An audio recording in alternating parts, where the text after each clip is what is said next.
ಪಾಕಿಸ್ತಾನದ ಮೇಲೆ ಭಾರತ ಇವತ್ತು ನಡೆಸಿರ್ತಕ್ಕಂತಹ ದಾಳಿ, ಆ ದಾಳಿಯ ಮೂಲಕವಾಗಿ ಸಿಂಧೂರಕ್ಕೆ ಪಡ್ಕೊಂಡಿರ್ತಕ್ಕಂತಹ ಪ್ರತೀಕಾರ, ಉಗ್ರರ ನೆಲಕ್ಕೆ ನುಗ್ಗಿ ಉಗ್ರರನ್ನು ಹೊಡೆದಿರುವಂತಹ ರೀತಿ, ಇದು ಭಾರತದ ಸೇನೆಯ ಶೌರ್ಯದ ವಿಚಾರ ಒಂದು ಕಡೆ ಆದರೆ, ಭಾರತದ ನೆಲದಲ್ಲಿ ಭಾರತೀಯ ನಾಗರಿಕರ ಮೇಲೆ ನಡೆಸಿರ್ತಕ್ಕಂತಹ ದಾಳಿಗೆ ಪ್ರತೀಕಾರವನ್ನು ತೆಗೆದುಕೊಳ್ಳಲೇಬೇಕು ಅನ್ನುವಂತಹ ವಿಚಾರದಲ್ಲಿ ಭಾರತ ಸರ್ಕಾರದ ತೀರ್ಮಾನವೂ ಕೂಡ ಬಹಳ ಮಹತ್ವದ್ದಾಗಿತ್ತು. ಇವತ್ತು ಪಾಕಿಸ್ತಾನದಲ್ಲಿ ಆಗಿರುವಂತಹ 9 ಸ್ಥಳಗಳಲ್ಲಿ ನಡೆಸಿರ್ತಕ್ಕಂತಹ ದಾಳಿ, ಈ 9 ಜಾಗಗಳನ್ನು ಆಯ್ಕೆ ಮಾಡ್ಕೊಂಡಿರ್ತಕ್ಕಂಥ ರೀತಿಯೂ ಕೂಡ ಅಷ್ಟೇ ಮಹತ್ವದ್ದು. ಅದರ ಜೊತೆಗೇ ಬಹಳ ಸೂಕ್ಷ್ಮವಾಗಿ ಭಾರತ ಇನ್ನೂ ಒಂದು ಅಂಶವನ್ನು ಇವತ್ತು ಜಗಜ್ಜಾಹೀರು ಮಾಡಿರುವಂಥದ್ದು. ಕೇವಲ ಈ 9 ಪಾಯಿಂಟ್ಗಳು ಮಾತ್ರ ಅಲ್ಲ, ಇನ್ನೂ ಹಲವು ಉಗ್ರರ ಕ್ಯಾಂಪ್ಗಳು ಇವೆ ಮತ್ತು ಅದು ನಮಗೆ ಗೊತ್ತಿವೆ ಅನ್ನುವಂಥದ್ದು ಕೂಡ ಭಾರತ ಬಹಿರಂಗವಾಗಿ ಹೇಳ್ಕೊಂಡಿದೆ. ಯಾವ್ಯಾವ ಪ್ರದೇಶದಲ್ಲಿ ಟೆರರ್ ಕ್ಯಾಂಪ್ಗಳು ಇದ್ದಾವೆ ಅನ್ನೋದನ್ನು ಕೂಡ ತೋರಿಸಿದೆ. ಪಾಕಿಸ್ತಾನದ ಮೇಲೆ ನಡೆಸಿರುವಂತಹ ಈ ಆಪರೇಷನ್ ಸಿಂಧೂರ್ ಹೆಸರಿನಲ್ಲಿ ನಡೆಸಿರ್ತಕ್ಕಂತಹ ದಾಳಿ, ಇದು ಪಾಕಿಸ್ತಾನಕ್ಕೆ ಮುಟ್ಟಿ ನೋಡಿಕೊಳ್ಳುವಂತಹ ಉತ್ತರ ಆಗಿತ್ತು ಭಾರತದ ಸಶಸ್ತ್ರ ಪಡೆಗಳಿಂದ. ಉಗ್ರರನ್ನು ಮಾತ್ರ ಟಾರ್ಗೆಟ್ ಮಾಡಿ ನಾವು ಹೊಡಿಬಲ್ಲೆವು ಅನ್ನುವಂಥದ್ದನ್ನು, ಜನನಿಬಿಡ ಪ್ರದೇಶಗಳಲ್ಲೂ ಕೂಡ ಎಲ್ಲಿ ಜನವಸತಿಗಳಿರ್ತಾವೋ ಅದರ ಪ್ರದೇಶದ ನಡುವೆ ಕೂಡ ಜನರಿಗೆ ಹಾನಿ ಮಾಡದೆ ಕೇವಲ ಉಗ್ರರನ್ನು ಮಾತ್ರ ಟಾರ್ಗೆಟ್ ಮಾಡುವಂತಹ ಕೆಲಸವನ್ನು ಇವತ್ತು ಭಾರತ ಮಾಡಿದೆ. ನಾವು ನವರಾತ್ರಿಯನ್ನು ಆಚರಿಸ್ತೀವಿ, ನಾವು ನವದುರ್ಗೆಯರನ್ನು ಆರಾಧಿಸ್ತೀವಿ. ಹಾಗೆಯೇ ಈ ಪ್ರತೀಕಾರದ ದಾಳಿಯನ್ನು, ಅದನ್ನು ಕೂಡ ಆಪರೇಷನ್ ಸಿಂಧೂರ್ ಹೆಸರಿನಲ್ಲಿ ನಡೆಸಿರ್ತಕ್ಕಂಥ ಪ್ರತೀಕಾರದ ದಾಳಿಯನ್ನು 9 ಕಡೆಗಳಲ್ಲಿ ನಡೆಸೋದ್ರ ಮೂಲಕ, ಈ ಹಿಂದೆ ಏರ್ ಸ್ಟ್ರೈಕ್ ಆಗಿರುವಂಥದ್ದು ಒಂದು ಕಡೆಯಲ್ಲಿ ಬಾಲಾಕೋಟ್ನಲ್ಲಿ, ಈ ಹಿಂದೆ ಸರ್ಜಿಕಲ್ ಸ್ಟ್ರೈಕನ್ನು ನಡೆಸಿರುವಂಥದ್ದು POK ಒಂದು ಕಡೆಯಲ್ಲಿ ನಡೆಸಲಾಗಿತ್ತು. ಆದರೆ ಈ ಬಾರಿ ನಡೆಸಿರ್ತಕ್ಕಂತಹ ಕಾರ್ಯಾಚರಣೆ 9 ಕಡೆಗಳಲ್ಲಿ ನಡೆಸಿರುವಂತಹ ದಾಳಿ, ಇದು ಸಹಜವಾಗಿಯೇ ಪಾಕಿಸ್ತಾನವನ್ನು ಪತರಗುಟ್ಟುವಂತೆ ಮಾಡಿದೆ. ಪಾಕಿಸ್ತಾನದ ನಾಯಕರು ಒಬ್ಬೊಬ್ಬರು ಒಂದೊಂದು ರೀತಿಯಲ್ಲಿ ಮಾತಾಡುವಂಥ ಕೆಲಸ ಕೂಡ ಆಗಿದೆ.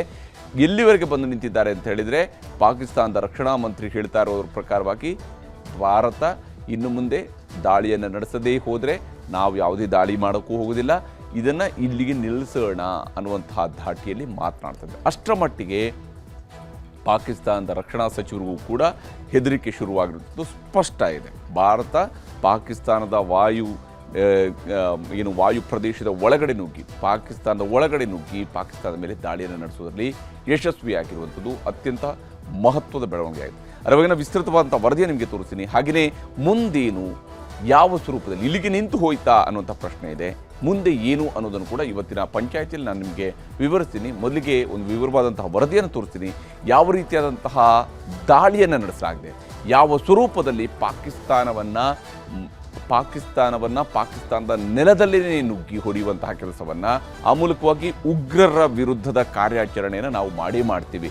ಪಾಕಿಸ್ತಾನದ ವಾಯುನೆಲೆಯ ಮೇಲೆ ದಾಳಿ ನಡೆಸಿಲ್ಲ, ಪಾಕಿಸ್ತಾನದ ಸೇನಾ ನೆಲೆಯ ಮೇಲೆ ದಾಳಿ ನಡೆಸಿಲ್ಲ, ಪಾಕಿಸ್ತಾನದ ನೌಕಾ ನೆಲೆಯ ಮೇಲೆ ದಾಳಿ ನಡೆಸಿಲ್ಲ, ಪಾಕಿಸ್ತಾನದ ನಾಗರಿಕರ ಮೇಲೆ ದಾಳಿ ನಡೆಸಿಲ್ಲ.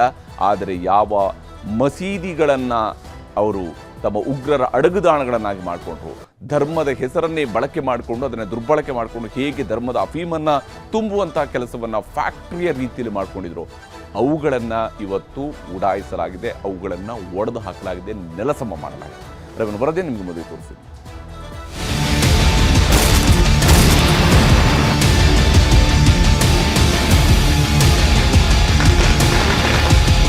ಪಹಲ್ಗಾಮ್ ದಾಳಿಗೆ ಭಾರತ ಪ್ರತೀಕಾರ ತೀರಿಸಿಕೊಂಡಿದೆ. ಪಾಕಿಸ್ತಾನಕ್ಕೆ ನುಗ್ಗಿದ ಭಾರತೀಯ ಸೇನಾಪಡೆಗಳು ಉಗ್ರರ ನೆಲೆಗಳನ್ನ ಉರೀಸ್ ಮಾಡಿದೆ. ಆಪರೇಷನ್ ಸಿಂಧೂರ ಹೆಸರಲ್ಲಿ ದಾಳಿ ಮಾಡಿದ ಭಾರತೀಯ ಸೇನೆ ರಕ್ತಪಿಪಾಸುಗಳ ಸಂಹಾರ ಮಾಡಿದೆ. ಒಟ್ಟು 25 ನಿಮಿಷದ ದಾಳಿಯಲ್ಲಿ 21 ಜಾಗಗಳಲ್ಲಿ 9 ಉಗ್ರರ ಕ್ಯಾಂಪ್ಗಳನ್ನ ವಾಯುಮಾರ್ಗದ ಮೂಲಕ ದಾಳಿ ಮಾಡಿದೆ. 70ಕ್ಕೂ ಹೆಚ್ಚು ಉಗ್ರರನ್ನ ನರಕ ಕಟ್ಟಿದೆ. ಲಷ್ಕರ್ ಎ ತೊಯ್ಬಾದ ಮೋಸ್ಟ್ ವಾಂಟೆಡ್ ಉಗ್ರ ಹಫೀಜ್ ಸಯೀದ್ಗೆ ಸೇರಿದ ಉಗ್ರರ ಕ್ಯಾಂಪ್ ನೆಲಸಮವಾಗಿದೆ. ಅದಕ್ಕೆ ಸಾಕ್ಷಿ ಈ ದೃಶ್ಯಗಳು.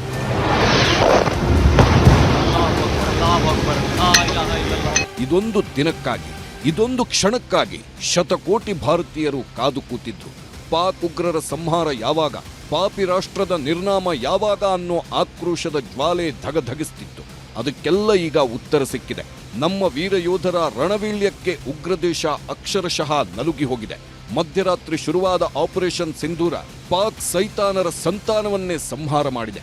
ಜಸ್ಟ್ 25 ನಿಮಿಷಗಳಲ್ಲಿ ಪಾಪಿ ರಾಷ್ಟ್ರದ ರಣರಾಕ್ಷಸರೆಲ್ಲ ಹಾದಿ ಬೀದಿ ಹೆಣವಾಗಿದ್ದಾರೆ.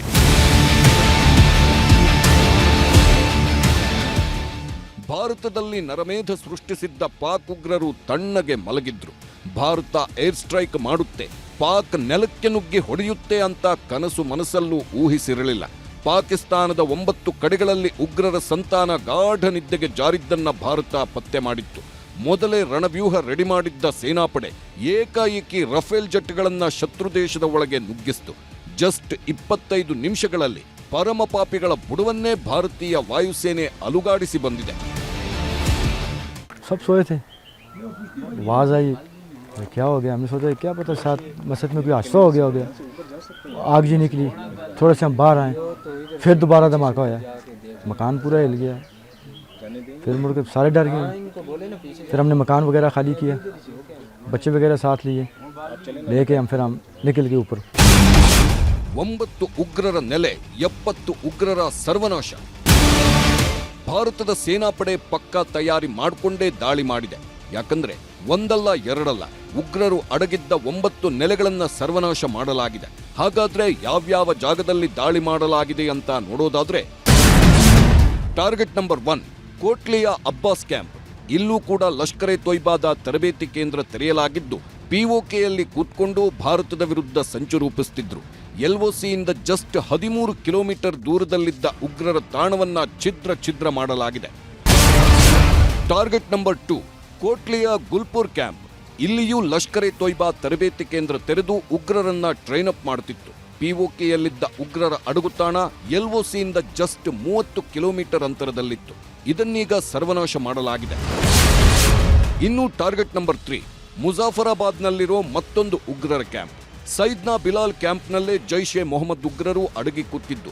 ಇದು ಕೂಡ ಪಿಒಕೆಯಲ್ಲೇ ಬರಲಿದ್ದು ಭಾರತಕ್ಕೆ ನುಸುಳುಕೋರರನ್ನ ಕಳಿಸುವ ಕೇಂದ್ರವಾಗಿದೆ. ಭಾರತದಿಂದ 15 ಕಿಲೋಮೀಟರ್ ಅಂತರದಲ್ಲಿದೆ. ಇದೇ ಜಾಗವನ್ನೇ ಟಾರ್ಗೆಟ್ ಮಾಡಿ ಧ್ವಂಸ ಮಾಡಲಾಗಿದೆ. ಟಾರ್ಗೆಟ್ ನಂಬರ್ 4 ಬಿಂಬರ್ನಲ್ಲಿದ್ದ ಬರ್ನಾಲಾ ಕ್ಯಾಂಪ್. ಇದು ಕೂಡ ಉಗ್ರರ ತರಬೇತಿ ಕೇಂದ್ರವಾಗಿದ್ದು, ಪಿಒಕೆಯಲ್ಲಿದ್ದ ಉಗ್ರರಿಗೆ ಶಸ್ತ್ರಾಸ್ತ್ರ ಪೂರೈಸುತ್ತಿದ್ದ ಕೇಂದ್ರ. ಎಲ್ಒಸಿಯಿಂದ ಜಸ್ಟ್ 9 ಕಿಲೋಮೀಟರ್ ದೂರದಲ್ಲಿತ್ತು. ಇದರ ಮೇಲೂ ಭಾರತ ದಾಳಿ ಮಾಡಿದೆ. ಟಾರ್ಗೆಟ್ ನಂಬರ್ 5 ಸಿಯಾಲ್ಕೋಟ್ನ ಮೆಹಮೂನಾ ಝೋಯಾ ಕ್ಯಾಂಪ್. ಇದು ಹಿಜ್ಬುಲ್ ಮುಜಾಹಿದ್ದೀನ್ ಉಗ್ರರ ತಾಣವಾಗಿದ್ದು, ಪಾಕಿಸ್ತಾನದಲ್ಲಿ ಉಗ್ರರಿಗೆ ತರಬೇತಿ ನೀಡುವ ಕೇಂದ್ರವಾಗಿದ್ದು, ವಿಧ್ವಂಸಕ ಕೃತ್ಯಕ್ಕೆ ಪ್ಲಾನ್ ಹಾಕ್ತಿದ್ದರು. ಅಂತಾರಾಷ್ಟ್ರೀಯ ಗಡಿಯಿಂದ ಜಸ್ಟ್ 18 ಕಿಲೋಮೀಟರ್ ದೂರದಲ್ಲಿದ್ದ ಉಗ್ರ ನೆಲೆ ಈಗ ನರಕದಂತಾಗಿದೆ. ಟಾರ್ಗೆಟ್ ನಂಬರ್ 6 ಬಹವಲ್ಪುರದ ಮರ್ಕಜ್ ಸುಭಾನ್ ಅಲ್ಲಾ ನೆಲೆ. ಇದು ಜೈಷ್ ಎ ಮೊಹಮ್ಮದ್ ಉಗ್ರರ ತಾಣವಾಗಿದ್ದು, ಪಾಕಿಸ್ತಾನದಲ್ಲಿ ಜೆಇಎಂನ ಸೈದ್ಧಾಂತಿಕ ಪ್ರಚಾರ ಹಾಗೂ ಕಾರ್ಯನಿರ್ವಹಣಾ ಕೇಂದ್ರವಾಗಿತ್ತು.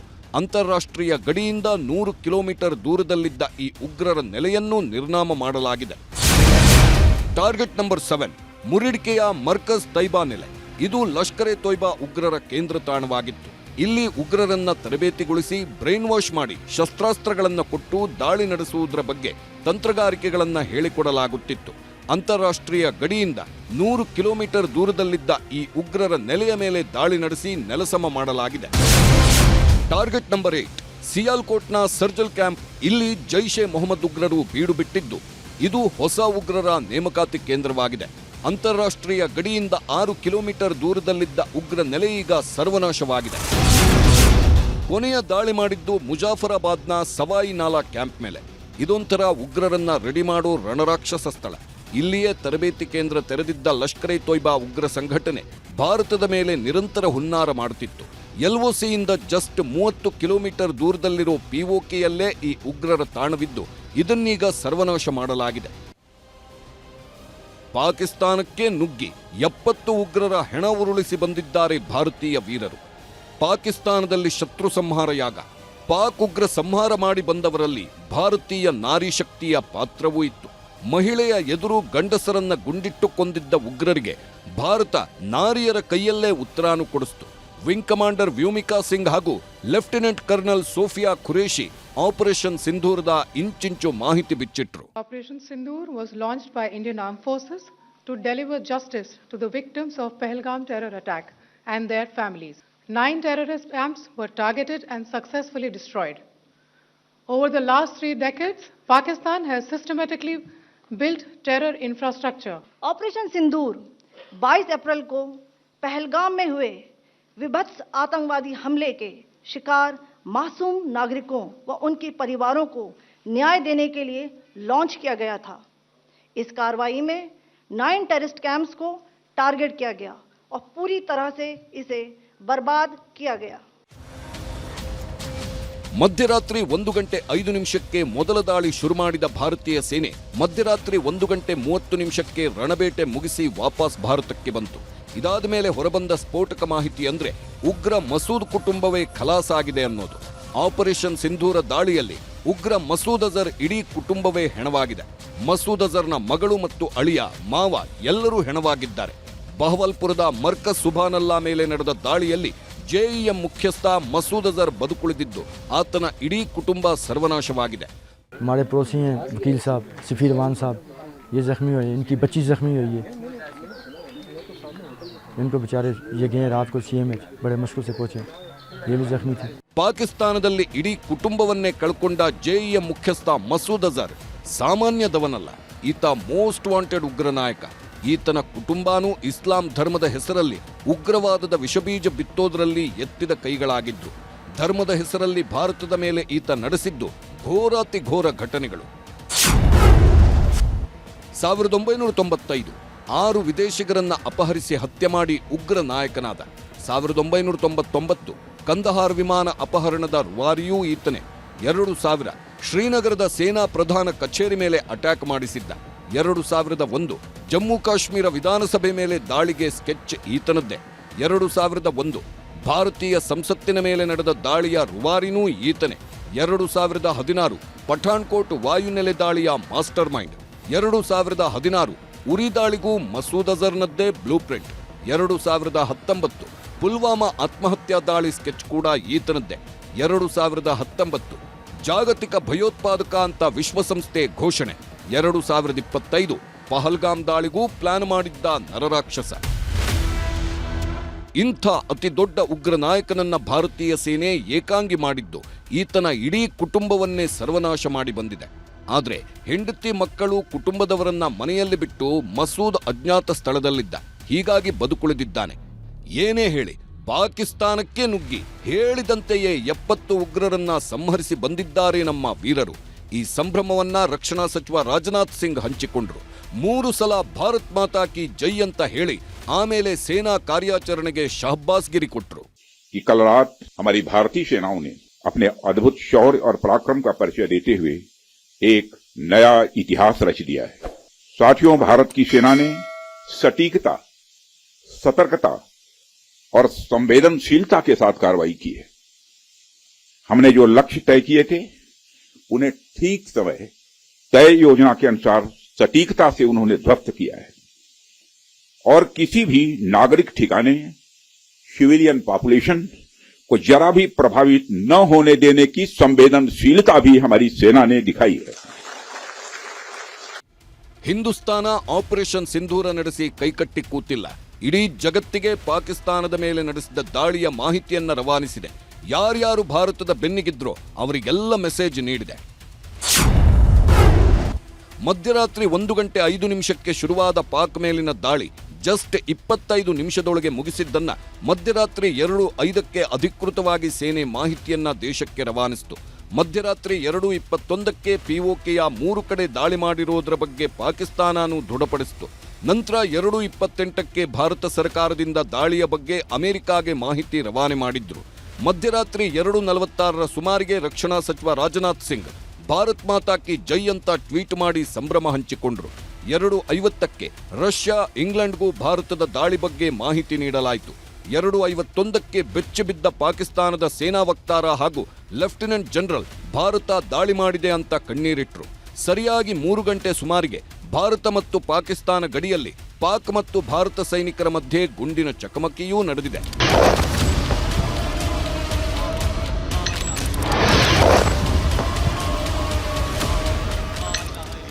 ಏಪ್ರಿಲ್ 22ಕ್ಕೆ ಪಹಲ್ಗಾಮ್ ದಾಳಿ ಆದಾಗಲೇ ಸೈನಿಕರು ನುಗ್ಗಿ ಹೊಡಿತೀವಿ, ಅನುಮತಿ ಕೊಡಿ ಎಂದಿದ್ರು.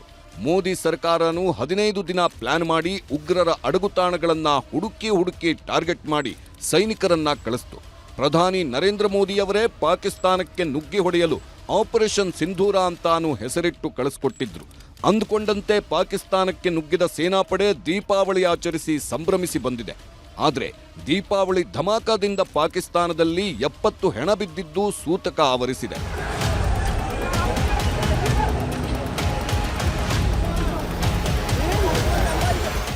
Bureau report, news 18.